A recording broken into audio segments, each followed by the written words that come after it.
മാറാത്തതും മാറും, കേരളം മാറും എന്നൊക്കെ പറഞ്ഞിട്ടാണ് ഈ കഴിഞ്ഞ ദിവസം പ്രധാനമന്ത്രി കൊച്ചിയിലെത്തിയത്. എന്തൊരു ബഹളമായിരുന്നു! വലിയ പദ്ധതികൾ പ്രഖ്യാപിക്കുക, ദേശീയപാതയുടെ ഉദ്ഘാടനം, ട്രെയിനിൻ്റെ ഉദ്ഘാടനം, മറ്റ് പലതിൻ്റെ ഉദ്ഘാടനം, അപ്പുറത്ത് BJPയുടെ മഹാസമ്മേളനം, ഇതൊക്കെ വച്ചു. യഥാർത്ഥത്തിൽ മോദിക്ക് BJP കേരളത്തിൽ ജയിക്കണമെന്ന് ആഗ്രഹം ഉണ്ടായിരുന്നു. എനിക്ക് സംശയമുണ്ട്. ഇത് മൊത്തം ഒരു നാടകമാണ് എന്ന പ്രതിപക്ഷത്തിന്റെ ആരോപണം ഇപ്പോഴും തള്ളിക്കളയാൻ പറ്റില്ല. ലളിതമായൊരു കാര്യം, ഇപ്പൊ ദേശീയപാതയുടെ ഉദ്ഘാടനമാണല്ലോ ഏറ്റവും വലിയ വിവാദമായി വന്നത്. സ്വാഭാവികമായും കേരളത്തിന്റെ PWD മിനിസ്റ്ററെ അത് വിളിക്കേണ്ടതായിരുന്നു എന്ന് വിശ്വസിക്കുന്ന ഒരാളാണ് ഞാൻ. സംഗതി മുഖ്യമന്ത്രിയും ഈ PWD മിനിസ്റ്ററും ഞങ്ങൾക്ക് ഇതിന്റെ പണിയിൽ ഒരു പങ്കുമില്ല എന്ന് പറഞ്ഞ ആളുകളാണ്. കുരിയാടും അവിടെ ഇവിടെ ഓച്ചരയൊക്കെ ഇടിഞ്ഞു വീണപ്പോൾ ഞങ്ങൾക്ക് ഇതിൽ യാതൊരു പങ്കുമില്ല, ആ മുതൽ ക്ഷ വരെ എല്ലാം ചെയ്യുന്നത് കേന്ദ്ര സർക്കാരാണ്, NHA ആണ്, ഞങ്ങൾക്ക് ഇതിൽ എന്താ പങ്ക് എന്ന് ചോദിച്ച ആളുകളാണ്.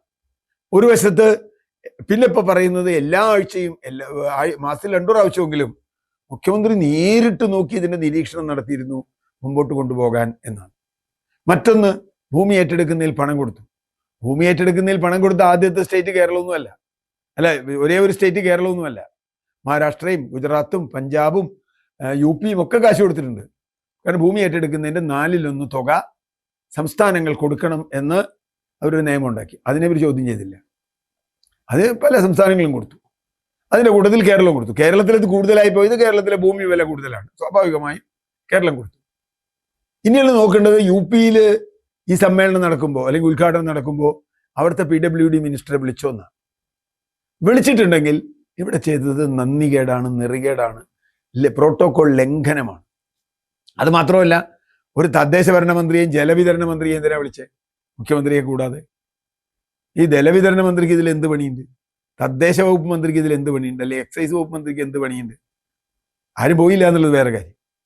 അപ്പോൾ അവരെ വിളിക്കുകയും PWD മിനിസ്റ്ററെ വിളിക്കാതിരിക്കുകയും അതൊക്കെ കഴിഞ്ഞ് BJP സംസ്ഥാന അധ്യക്ഷന്റെ ഏറ്റവും വൃത്തികെട്ട ഒരു കമന്റ് വന്നു, അമ്മായിയപ്പനെയും മരുമോനെ വിളിച്ചില്ല, മരുമോനെ വിളിക്കാത്തതിലാണോ അമ്മായി അപ്പന് വിഷമം, മരുമോനെ വിളിക്കണം വെച്ചാൽ പറഞ്ഞാൽ മതിയായിരുന്നില്ലേ എന്നാണ്.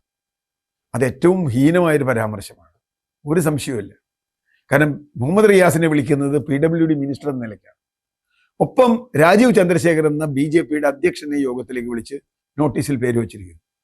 അപ്പോൾ സ്വാഭാവികമായും ചോദ്യം വരാം, എന്തുകൊണ്ട് ഗോവിന്ദൻ മാഷെ വിളിച്ചില്ല, അല്ലെങ്കിൽ അവരുടെ പേര് വെച്ചില്ല? ഒരു പാർട്ടിയുടെ നേതാവ് മാത്രമല്ലേ രാജീവ് ചന്ദ്രശേഖർ? അല്ലെങ്കിൽ എന്തുകൊണ്ട് സണ്ണി ജോസഫിനെ വിളിച്ചില്ല, KPC പ്രസിഡന്റിനെ വിളിച്ചില്ല? എന്തുകൊണ്ട് CPI സെക്രട്ടറി ബിനോയ് ജോസഫിനെ വിളിച്ചില്ല എന്നൊക്കെ ചോദിക്കാം.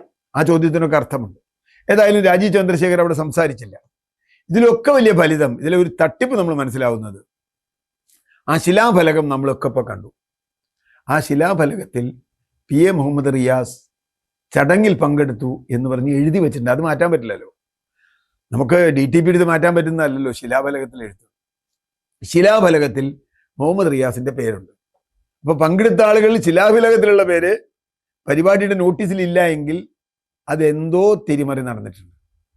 പ്രതിപക്ഷം ആരോപിക്കുന്നത് വളരെ ഗൗരവതരമായൊരു തിരിമറിയാണ്. എന്താ തിരിമറി? BJP CPM ഡീലാണ്. ഇത് വെച്ചൊരു വിഷയമുണ്ടാക്കുക, അങ്ങനെ BJP CPM ഡീൽ ഇല്ല എന്ന് പറയുക, ആ ഡീൽ അനുസരിച്ച് ന്യൂനപക്ഷങ്ങളുടെ വോട്ട് മേടിക്കുക, അങ്ങനെയുള്ള ചില തരികടകൾ ഇപ്പുറത്തുനിന്ന് BJP പിന്തുണയ്ക്കുകയാണ്. അപ്പോൾ സർക്കാരിനൊരു മൈലേജ് ഉണ്ടാക്കുക, പ്രത്യേകിച്ചും മുഹമ്മദ് റിയാസ് എന്ന മന്ത്രിക്ക് ഒരു മൈലേജ് ഉണ്ടാക്കുക. ഈ ലക്ഷ്യമാണോ ഇതിൻ്റെ പിന്നിൽ ഉണ്ടായിരുന്നത് എന്ന് ഇപ്പോഴും അറിയില്ല. എന്തായാലും ഈ പരിപാടി കൊണ്ട് BJPക്ക് യാതൊരു ഗുണവും ഉണ്ടായില്ല എന്ന് മാത്രമല്ല, BJPയുടെ വോട്ടുകൾ CPMലേക്ക് കൊടുക്കണം, അല്ലെങ്കിൽ അങ്ങനെ വേണം എന്ന രൂപത്തിലുള്ള ഒരു മെസ്സേജ് കൂടി ഇതിനകത്ത് വരുന്നു എന്നൊരു സംശയം നമുക്കുണ്ട്. CPMനെ സംബന്ധിച്ചിടത്തോളം ആകെ മുങ്ങി നിൽക്കുക, പലതരത്തിൽ അവർ ഭീഷണി നേരിടുക. അപ്പോൾ അവർക്കൊരു കൈത്താങ്ങ് ആയി താമര വന്നുവോ എന്നൊരു ചോദ്യവും ഉണ്ട്. അപ്പോൾ ഇത്തരത്തിലുള്ള വിവാദങ്ങളിലേക്ക് പോകുന്നു എന്നല്ലാതെ കേരളത്തിൽ BJPക്ക് ഒരു ഇഞ്ച് മുമ്പോട്ട് പോകാൻ ഇന്നലത്തെ പരിപാടി കൊണ്ട് കഴിഞ്ഞിട്ടില്ല.